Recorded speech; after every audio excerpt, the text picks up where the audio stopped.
Ju folët për elitat.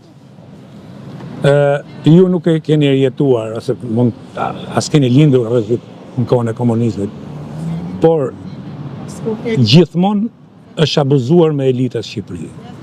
Dhe ky është një diskutim shumë i madh.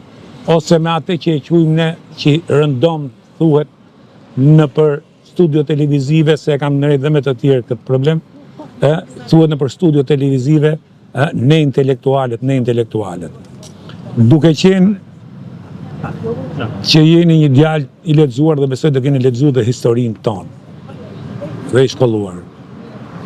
Dhe me ato që keni lexuar dhe me ato që keni përjetuar gjatë këtyre viteve, a mendon se Shqipëria ka pasur elita ndërgjegjësuese që thoni ju, që jam dakord me ju sepse gjithë popujt i drejtojnë elitat.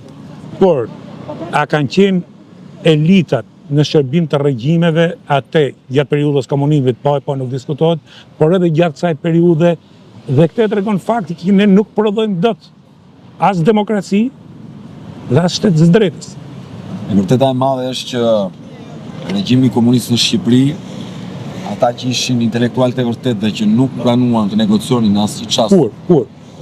Kur ishin intelektualët e vërtet? Ja, po ta shpjegoj. Ata që ishin intelektualët e vërtet dhe që nuk pranuan në asnjë çast të negocianin, i ekzekutoi, i vrau.